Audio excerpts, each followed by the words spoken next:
Welcome viewers, English story রিডিংয়ে আজকে আরও একটা গল্প নিয়ে এসেছি। আজকের গল্প নাম কিরিতবৎস জাতক। তো নামটা একটু খটোমটো, কিন্তু গল্পটা খুব সুন্দর, তোমরা মন দিয়ে শেষ অবধি শোনো। ইন অ্যানশিয়েন্ট টাইম, প্রাচীন সময়ে, অ্যানশিয়েন্ট শব্দের অর্থ প্রাচীন। জাতকের প্রত্যেক গল্পই কিন্তু এই এই অংশটুকু দিয়ে শুরু হচ্ছে, ইন অ্যানশিয়েন্ট টাইম, যার মানে হচ্ছে প্রাচীনকালে বা পুরাকালে। Bodhisattva was born in a Brahmin family. Bodhisattva জন্মেছিলেন একজন ব্রাহ্মণ পরিবারে।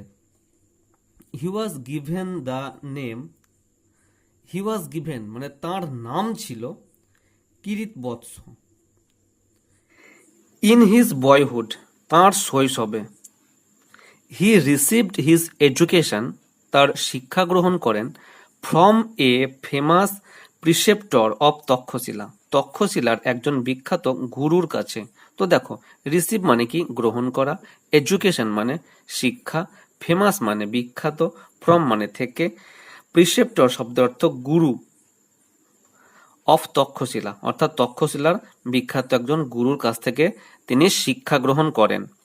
আফটার কমপ্লিটিং হিজ এডুকেশন, তার শিক্ষার শেষে, ইন অল স্ক্রিপচার্স অর্থাৎ স্ক্রিপচার শব্দের অর্থ হচ্ছে ধর্মগ্রন্থ, তার সমস্ত ধর্মগ্রন্থের শেষে, when he return to his own place, যখন সে তার নিজের বাড়ি ফিরে আসে, হিজ প্যারেন্টস গট হিম ম্যারিড, তার পিতামাতা তার বিয়ে দিয়ে দেন। তো দেখো, কমপ্লিটিং মানে কি শেষ করা, এডুকেশন মানে শিক্ষা, স্ক্রিপচার্স মানে ধর্মগ্রন্থ। এই ভোকাবুলারিগুলো তোমরা খাতায় লিখে রাখতে পারো, যাতে দীর্ঘ সময় বা পরবর্তীকালে তোমাদের বিষয়গুলো, প্রত্যেকটা ওয়ার্ডের মিনিং তোমাদের মনে থাকে। হোয়েন হি রিটার্ন, যখন সে ফিরল, টু হিজ ওন প্লেস, তার নিজের জায়গায় বা নিজের বাড়িতে, হিজ প্যারেন্টস, প্যারেন্টস মানে পিতামাতা, গট হিম ম্যারেড, তার বিয়ে দিয়ে দেয়। After enjoying the domestic life for a considerable period, তো দীর্ঘদিন গার্হস্থ্য জীবনের পর, তো দেখো, after enjoying the domestic life অর্থাৎ গার্হস্থ্য জীবনের পর, for a considerable period, considerable period শব্দের অর্থ হচ্ছে গিয়ে খুব ভালো সময় কাটানো। ভালো সময় কাটানোর পর, গার্হস্থ্য জীবনের ভালো সময় কাটানোর পর, হোয়েন হিজ প্যারেন্টস ডাইড, যখন তার বাবা মা মারা যায়, due to absence of any desire of any person for the worldly life, এই পার্থিব জগতের কোনো বস্তুর ওপরে তার আর কোনো মোহ বা মায়া ছিল না। দেখো, হোয়েন হিজ প্যারেন্টস ডাইড, তার বাবা মা যখন মারা যায়, ডিউ টু অ্যাবসেন্স, অ্যাবসেন্স মানে কি অনুপস্থিত, অফ এনি ডিজায়ার মানে কোনো রকম কোনো ইচ্ছা না থাকা, অফ এনি প্যাশন মানে প্যাশন শব্দের অর্থ কি আবেগ, কোনো আবেগ না থাকা, ফর দ্য ওয়ার্ল্ডলি লাইফ এই পার্থিব জীবনের, টুক টু অ্যাসেটিজম, তারপর কি সন্ন্যাস গ্রহণ করেন। অ্যাসেটিজম শব্দের অর্থ সন্ন্যাস গ্রহণ। And went to the forest, এবং জঙ্গলে চলে যায়। অ্যান্ড বিল্ডিং এ হারমিটেজ, এবং একটা আশ্রম তৈরি করেন। তো এখানে ফরেস্ট মানে জানো জঙ্গল, বিল্ডিং মানে নির্মাণ করা, হারমিটেজ শব্দের অর্থ হচ্ছে গিয়ে আশ্রম। দেয়ার বিগেন টু প্র্যাকটিস অ্যাক্সিটিজম, এবং সেখানে নানান ধর্মকর্ম পালন করতে থাকে। প্র্যাকটিস মানে অভ্যাস, অ্যাক্সিটিজম মানে সন্ন্যাস, অর্থাৎ সন্ন্যাসীদের যে ধর্মকর্ম সেখানে সে পালন করতে থাকে।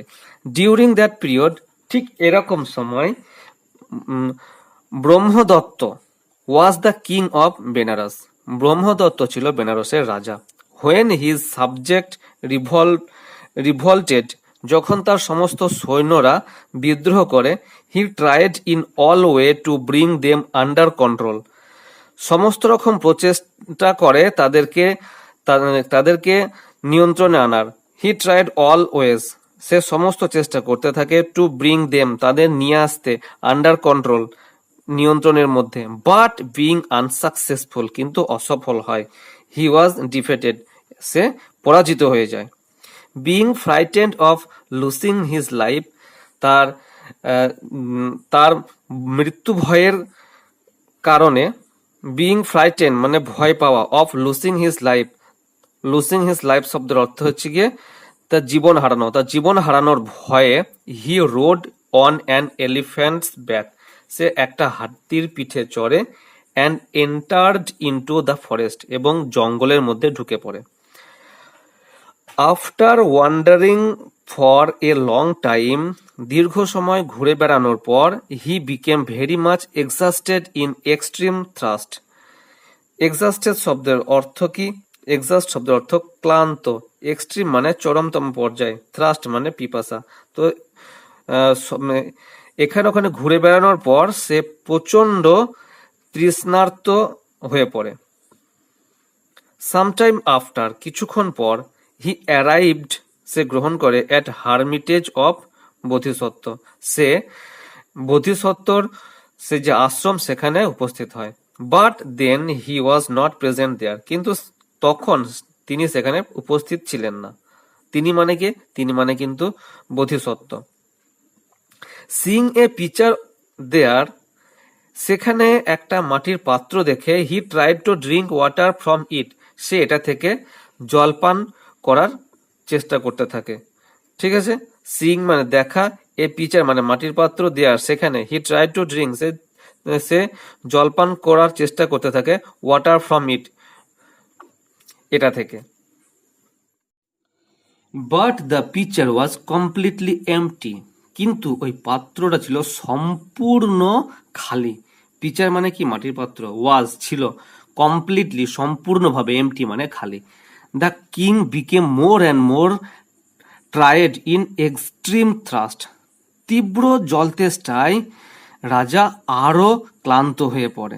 তো দেখো, বিকেম মানে হওয়া, মোর অ্যান্ড মোর মানে আরো অনেক বেশি, টায়ার্ড মানে ক্লান্ত, ইন এক্সট্রিম থ্রাস্ট এই তীব্র তেষ্টায়। Coming out from the hermitage, সেই আশ্রম থেকে ফিরে এসে, he wandered here and there in search of water, এখানে ওখানে জল খুঁজতে থাকে। তো দেখো, কামিং আউট মানে সেখান থেকে আসা, ফ্রম মানে থেকে, হারমিটেজ মানে সেই যে আশ্রম, হি ওয়ান্ডার্ড মানে সে ওয়ান্ডার মানে ঘুরে বেড়ানো, হেয়ার অ্যান্ড দেয়ার এখানে ওখানে, ইন সার্চ অফ ওয়াটার জলের খোঁজে। সাডেনলি হঠাৎ, হি ফাউন্ড এ ওয়েল, সে একটা কুয়ো দেখতে পায়। But the water level was at the bottom, কিন্তু জলের স্তর ছিল একদম নিচুতে। Having no other course left open, অন্য কোনো রাস্তা বা অন্য কোনো পথ খোলা না দেখে, tying a rope around the leg of his elephant, কি করে না একটা দড়ি তার হাতির পায়ে বাঁধে, and grasping the other end of the rope, এবং দড়িটার অন্য প্রান্ত আঁকড়ে ধরে। He climb down the well, এইভাবে সে সেই কুয়োতে নামে। As the rope was smaller, সেই দড়িটি ছিল অনেক ছোট, ইন লেন্থ দৈর্ঘ্যে। He could not reach the level of the water, সে জলের স্তর অব্দি পৌঁছাতে পারল না। হি কুড নট রিচ, সে পৌঁছাতে পারল না, the level of the water, জলের স্তর পর্যন্ত। অ্যাট লাস্ট, পরিশেষে, হি লুজেন্ড দ্য গ্র্যাস্প, সে হাত ঢিল করে দিল, and jumped into the water of the well, এবং সেই জলে লাফিয়ে পড়লো। দেখো, এখানে ইনটু কিন্তু একটা প্রিপোজিশন, গতিতে কোনো দিকে যাওয়ার জন্য আমরা ইনটু প্রিপোজিশন ব্যবহার করে থাকি। তো সে কোথায় গেল না, jumped into the water of the well, সে কুয়োর জলে লাফিয়ে পড়লো। দেন হি ড্র্যাঙ্ক ওয়াটার, তারপর সে জল পান করলো, টু হিজ হার্টস কন্টেন্ট, তার হৃদয় ভরে, and stayed in the well, এবং সেই কুয়োতেই থেকে গেল। আফটার সাম টাইম, কিছুক্ষণ পর, when Bodhisattva return to his hermitage, যখন বোধিসত্ত্ব তার আশ্রমে পৌঁছায়, হি স দ্যাট, সে দেখলো যে an elephant remind standing near the well, একটা হাতি সে কুয়োর পাশে দাঁড়িয়ে আছে। স্ট্যান্ডিং মানে দাঁড়িয়ে থাকা, নিয়ার মানে কাছে, দ্য ওয়েল কুয়োর কাছে। Following the rope tied around the elephant's leg, তো সেই দড়িটা হাতির পায়ে বাঁধা দেখে, as he looked into the well, সে কুয়োর দিকে তাকালো। লুকড মানে তাকানো, ইনটু, অর্থাৎ তার চোখ তো এদিক ওদিক ঘোরাঘুরি করছে। আমি আগেই বলেছি গতিতে কোনো জিনিস বোঝানোর জন্য ইনটু প্রিপোজিশন ব্যবহার করি। তো তার চোখ যেহেতু গতিতে এদিক ওদিক ঘুরছে, তো এখানে ইনটু প্রিপোজিশন ব্যবহার হয়েছে। দ্য ওয়েল, কুয়োতে। হি রিয়ালাইজড দ্যাট, সে উপলব্ধি করলো যে, the rider of this elephant, এই হাতিটির যে আরোহী, মাস্ট বি এ কিং, অবশ্যই একজন রাজা। And he was stood in the water, এবং সে এখন জলে দাঁড়িয়ে আছে। দেয়ার আফটার, তারপরে, হি ব্রট এ ল্যাডার, সে একটা মই নিয়ে আসলো। And with the hope of it, এবং এটা আশা করে, it made an arrangement two lift him up, এবং এইভাবে যাতে সেই কুয়ো থেকে তাকে টেনে তুলতে পারা যায়। তো আজকে এ পর্যন্তই। আজকে এই ভিডিওর ডিউরেশন বিশেষ বাড়ালাম না।